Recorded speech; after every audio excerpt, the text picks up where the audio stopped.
کسی نبی کا نسب نامہ آدم علیہ السلام تک محفوظ نہیں، صرف اللہ کے نبی ہیں جن کا واسطہ عبداللہ اور عبد المطلب سے ہوتا ہوا آدم علیہ السلام تک سارے نام تاریخ میں محفوظ ہیں، مکتوب ہیں، موجود ہیں۔ محمد بن عبداللہ بن عبد المطلب بن ہاشم بن عبد مناف بن قصی بن کلاب بن مرہ بن کعب بن لوی بن غالب بن فہد بن مالک بن نضر بن کنانہ بن خزیمہ بن مدرکہ بن الیاس بن مضر بن نزار بن معد بن عدنان بن عور بن حمیسہ بن سلامان بن عوس بن بوس بن قموال بن قبیل بن عوام بن ناشد بن حزاب بن بلداد بن یدلاف بن طابق بن جاحم بن ناحش بن ماقی بن عیفی بن عبقر بن عبید بن الدعاء بن حمدان بن سنبر بن یثربی بن یحزن بن یلحن بن ارعوہ بن عیبی بن ذیشان بن عیسر بن اخناب بن ایہام بن مقصر بن ناحی بن زارع بن سمی بن مزی بن عوض بن عرام بن قیدار بن اسماعیل بن ابراہیم بن آذر بن ناحور بن سرور بن رعود بن فائد بن عابر بن ارفشاد بن سام بن نوح بن لامک بن متوشالح بن ادریس بن یرد بن ملہل بن قینان بن آنوش بن شیثر بن آدم علیہ السلام وَأَجْمَلَ مِنْكَ لَمْ تَلِدِ النِّسَاءُ، تیرے جیسا عالی خاندان عالی نسب کسی ماں نے جنم نہیں۔ خُلِقْتَ مُبَرَّأً مِنْ كُلِّ عَيْبٍ، آپ ہر عیب سے پاک پیدا ہوئے۔ كَأَنَّكَ قَدْ خُلِقْتَ كَمَا تَشَاءُ، یا رسول اللہ آپ ایسے پیدا ہوئے جیسے آپ نے خود اپنے آپ کو چاہا۔ یہ آخری فقرہ تاریخ میں کمال ہے کہ حالانکہ اللہ نے جیسا چاہا ویسا بنایا، اور ایسا بنایا کہ ایسی نہ جنت بھی ایسی نہیں جیسا محمد مصطفیٰ۔ تو میرے بھائیو، اللہ تک پہنچنے کا ایک ہی راستہ وہ حضرت محمد صلی اللہ علیہ وسلم کی پیاری زندگی ہے، جس میں عبادات سر فہرست ہیں، جس میں نماز سب سے اعلیٰ درجے کی چیز ہے کہ آپ نے فرمایا جعلت قرۃ عینی فی الصلاۃ، میری آنکھوں کی ٹھنڈک نماز ہے۔ اور آپ نے فرمایا کہ میری امت پر 5 نمازیں فرض ہیں، جس نے انہیں قائم کیا اس نے دین کو قائم کیا، جس نے نمازوں کو چھوڑا اس نے میرے دین کو چھوڑا، جس نے ایک نماز کو جان بوجھ کے چھوڑا وہ ایسا جیسے اس کا گھر بھی لٹ گیا، مال بھی لٹ گیا، اہل بھی لٹ گئے، عیال بھی لٹ گئے، سب کچھ لٹ گیا۔ میرے نبی کی زندگی میں نماز سر فہرست ہے۔ دنیا سے جاتے ہوئے 2 باتوں کی وصیت فرمائی، کہ ایک فرمایا الصلاۃ، میری امت نماز نہ چھوڑنا، وما ملکت ایمانکم، دوسرا فرمایا ماتاپوں سے اچھا سلوک کرنا، اپنے نوکروں سے اپنے ملازموں سے اچھا سلوک کرنا۔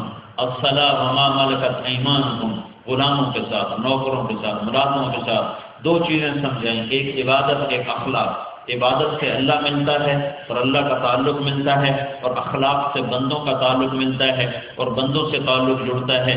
دونوں چیزیں اسلام کا حصہ ہیں۔ عبادات سے اللہ کا تعلق ہے، اخلاق سے بندوں کا تعلق ہے، سجدوں میں سر رکھنے سے اللہ ملتا ہے، اور میٹھے بول سے لوگوں کی محبت اور تعلق ملتا ہے۔ میٹھا بول، ایک صحابی نے پوچھا یا رسول اللہ مل اسلام، اسلام کیا ہے؟ تو آپ نے فرمایا طیب الکلام و اطعام الطعام، اسلام یہ ہے کہ تو اپنے بول کو میٹھا کر لے اور لوگوں کو کھانا کھلائے۔ میٹھے بول میں جادو ہے۔ سارے دین کا خلاصہ، اللہ کے نبی نے فرمایا معاذ تمہیں سارے دین کا خلاصہ بتاؤں، میری طرف دیکھنا، معاذ سارے دین کا خلاصہ بتاؤں کہ یہ بتائیں تو آپ نے ایسے کیا۔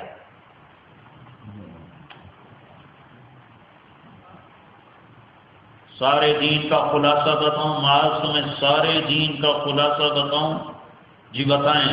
تہجد، ذکر، تلاوت، علم، تسبیح، نہیں، تمہیں سارے دین کا خلاصہ بتاؤں، جی بتائیں۔ معاذ ایسے کرنا۔ یہ کیا فرمایا کہ معاذ زبان کی حفاظت کرنا یہ سارے دین کا نچوڑ ہے، یہ سارے دین کا خلاصہ ہے۔ یہ زبان جس کی لمبی ہوگی اس کا سارا دین اجڑ گیا، جس کی زبان سکڑ گئی اس کا سارا دین بن گیا۔ لقمان علیہ السلام کا فرمان ہے بیٹا میں چپ رہنے پہ کبھی نہیں پچھتایا، میں جب بھی پچھتایا اپنے بول پر پچھتایا۔ سارے دین کا خلاصہ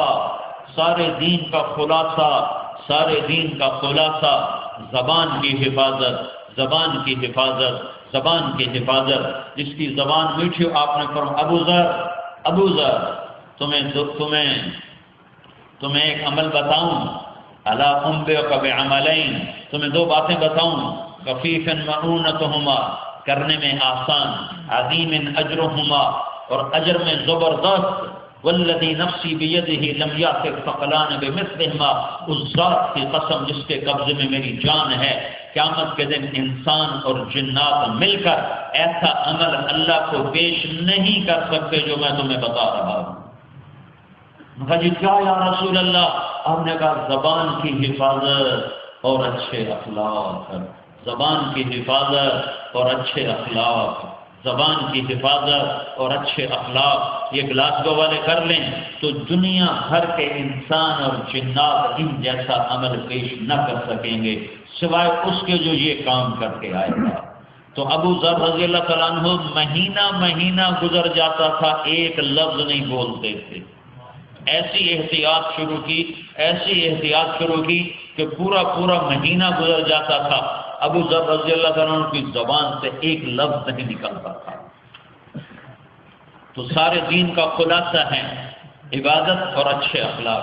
عبادت اللہ سے جڑنے کا ذریعہ، نمازوں پر دکانیں چھوڑ دو، اپنی جاب کا نظام بناؤ کہ نماز کے لیے وقت، اب تو کوئی مسئلہ نہیں، نمازوں کے لیے وقت لینا کوئی مسئلہ نہیں. اللہ کے فضل سے اتنا یہاں وسعت ہے کہ نماز کے لیے وقت دیتے ہیں.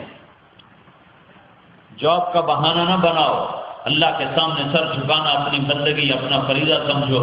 اور مسجد قریب ہو تو مسجد کی دوڑ لگاؤ، مسجد دور ہو نہیں ہر جگہ مسجد میسر تو اپنے دفتر میں اذان دے کے نہ، چاہے ہلکے اذان دو، اذان دے کے اکیلی نماز پڑھنی ہے تو بھی اذان دو. اذان دینے سے کیا ہوگا؟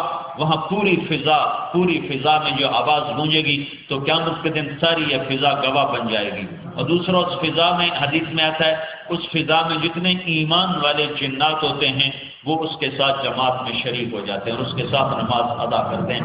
اذان نہ دی جائے تو شریک نہیں ہوتے، اذان دی جائے تو پھر اس کے ساتھ شریک ہو جاتے ہیں. دیکھنے میں وہ اکیلا نماز پڑھ رہا، پیچھے شاید کئی ہزار جن اس کے ساتھ اہل ایمان نماز پڑھ رہے ہیں. تو میرے نبی کی زندگی میں یہ سر فہرست چیز ہے.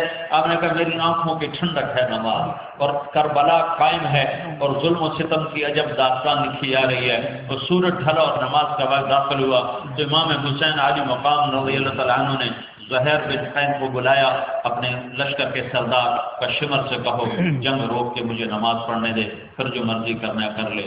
تو انہیں گھوڑا آگے بڑھایا اور شمر سے کہا تھوڑی دیر جنگ بند کرو، نماز پڑھنے دو. اس نے کہا ہم جنگ بند نہیں کریں گے، نماز میں بھی تمہیں قتل کریں گے. تو انہوں نے واپس آ کر عرض کی کہ وہ نماز کے لیے وقت نہیں دے رہے.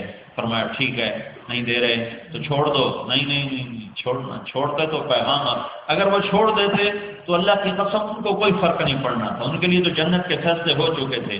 چھوڑ دیتے تو پیغام ادھورا تھا، گلاسگو والوں کو پیغام نہیں پہنچنا تھا. تو اللہ تعالیٰ نے پیغام پہنچانا ہے تو فرمایا اچھا پھر ایسا کرو آدھے ان کم وقتوں سے جنگ کرو اور آدھے اللہ اکبر کرو. آدھوں کو جنگ میں لگایا اور آدھوں نے نماز پڑھی. پھر ان آدھوں نے جنگ میں لگے اور باقی آدھوں نے نماز نہیں چھوڑی. نقش توحید کا ہر دل پہ بٹھایا ہم نے، زیر خنجر بھی یہ پیغام سنایا. کربلا میں جب نماز نہیں چھوٹ سکتی تو دکان پہ کیوں چھوٹے، جاب پہ کیوں چھوٹے، اسٹور پہ کیوں چھوٹے، تجارت میں کیوں چھوٹے، سفر میں کیوں چھوٹے. ہر حال میں سجدہ دینا ہے. اور دوسری چیز جس سے اسلام مکمل ہوتا ہے، جس سے اسلام دنیا میں روشن ہوتا ہے، جس سے مسلمان کا نام روشن ہوگا، وہ اچھے اخلاق ہیں. وہ اچھے، آپ پرائے دیش میں رہتے ہو، ایسے اخلاق بناؤ کہ یہاں والوں کے دل جیت لو. ایسے اخلاق بناؤ کہ یہاں والوں کے دل موم ہوتے ہیں اور کھینچے چلے آئیں جیسے پھول کی طرف مکھی بڑھتی ہے اور شمع کی طرف پروانہ بڑھتا ہے. اللہ کی قسم اسلامی اخلاق ایسے اخلاق ہیں اگر یہ ہم زندہ کر لیں یہاں اور اپنے مطالبات کی جنگ چھوڑ دیں اور اپنے نفسانیت سے نکل کر بالا تر ہو کر معاف کرنا، درگزر کرنا، سہ جانا، پی جانا، جھک جانا، چھوٹا بن جانا، یہ اگر ہم سیکھ لیں تو ایمان کے ایسے دروازے کھلیں گے کہ قوموں کی قومیں فوج در فوج اسلام میں داخل ہوں گی. نبوت والے اخلاق وہ خوشبو ہے جو چھپائے چھپ نہیں سکتی. اچھے اخلاق چھپانے سے نہیں چھپتے. برے اخلاق چھپانے سے نہیں چھپتے، عبادات تو چھپ جاتی ہیں، گھر میں بیٹھ نماز پڑھی کون دیکھ رہا ہے، تہجد پڑھی کون دیکھ رہا ہے، لیکن میٹھا بول، میٹھے اخلاق، اچھے اخلاق، یہ وہ خوشبو جو پھیل کے رہتی، بد اخلاقی وہ بدبو ہے جو پھیل کے رہتی ہے۔ میرے نبی نے اچھے اخلاق کی تعلیم دی، ہوا انما بعثت لاتمم مکارم الاخلاق، میں تمہارے اخلاق کو مکمل کرنے کے لیے بھیجا گیا۔ تو میرے بھائیوں، یہ اسلام کا آخری درجے کا سبق ہے اچھے اخلاق، اور اس میں اعلیٰ درجے کی چیز ہے زبان کی حفاظت، غیبت نہ ہو، گالی نہ ہو، چغلی نہ ہو، شکایت نہ ہو۔ بیت اللہ کو توڑ دینا چھوٹا گناہ ہے، اور کسی مسلمان کو ماں بیٹی بہن کی گالی دینا بڑا گناہ ہے۔ ایک مسلمان اتنا قیمتی ہے اللہ کے دربار میں، اللہ کے نبی نے بیت اللہ کی طرف اشارہ کر کے کہا بیت اللہ تو بڑا قیمتی ہے، پر ایک مومن تجھ سے بھی زیادہ قیمتی ہے۔ اے بیت اللہ تو بڑا مقدس ہے، پر ایک مومن تجھ سے بھی زیادہ مقدس ہے، کہ بیت اللہ میں اللہ نہیں ہے اور مومن کے دل میں اللہ ہے۔ موسیٰ علیہ السلام نے پوچھا، موسیٰ علیہ السلام سے ان کی قوم نے پوچھا، موسیٰ تیرے اللہ کا کوئی گھر ہے؟ تو موسیٰ علیہ السلام کہنے کہ تم ہمیشہ ہی الٹے سوال کرتے ہو۔ تو اللہ تعالیٰ نے فرمایا نہیں موسیٰ، انہیں بتاؤ کہ تمہارا رب لا مکان اور لا زمان ہے، اس کا کوئی گھر نہیں ہے، ہاں مومن بندے کا دل میرا گھر ہے، میں اس میں اتر جاتا ہوں۔ مومن بندے کا دل میرا گھر، میرا عرش ہے۔ تو بیت اللہ میں تو اللہ نہیں ہے، مومن کے دل میں اللہ ہے۔ تو بیت اللہ کو گالی دینا چھوٹا گناہ ہے، اور مسلمان کو گالی دینا بڑا گناہ ہے۔ تو اچھے اخلاق بناؤ گے تو اس دیش میں آپ پھول کی طرح مہکو گے، چمن کی طرح چمکو گے، اور لوگوں کے لیے خیر کا ذریعہ بنو گے۔ آپ کا اچھا مسلمان بن کے چلنا بہت بڑی دعوت ہے، ان کے لیے آپ سراسر خیر بن جاؤ، یہ تمہارے لیے سراسر خیر بنے ہیں۔ انہوں نے تمہیں پاسپورٹ دیے، انہوں نے تمہیں گھر دیے، انہوں نے تمہیں جاب دی، انہوں نے تمہیں کاروبار کرنے دیے، انہوں نے تمہیں امن دیا، انصاف دیا، عدل دیا، تمہیں ظلم کا ڈر نہیں۔ ہمارے ملک تو ظلم و ستم سے بھرے ہوئے ہیں، تمہیں ظلم کا ڈر نہیں ہے، تمہیں انصاف کی توقع ہے، تو تم ان کے لیے سراپا اخلاق بن جاؤ، سراسر ہمدردی بن جاؤ، سراسر نبوت کے جذبے سے سرشار ہو جاؤ کہ انہیں جہنم کی آگ سے بچانا ہے، انہیں جنت کے راستے پر ڈالنا ہے، اور محمد مصطفیٰ صلی اللہ علیہ وسلم والے اخلاق کو ہم نے لے کر دنیا میں پھرنا ہے۔ یہ تبلیغ کا کام انہی اخلاق اور انہی ایمانیات اور انہی عبادات کو سیکھنے کی محنت ہے، اسی کے لیے اجتماع ہے، اسی کے لیے محنت ہے، اسی کے لیے نکلنے کا وقت مانگا جاتا ہے۔ اپنی ضرورتوں سے وقت نکالو بھائیو، مرنے سے پہلے وقت نکالو، ورنہ موت اٹھا کے سب کچھ لے جائے گی، وہ سب ٹھاٹ پڑا رہ جائے گا جب لاش چلے گا بنجارا۔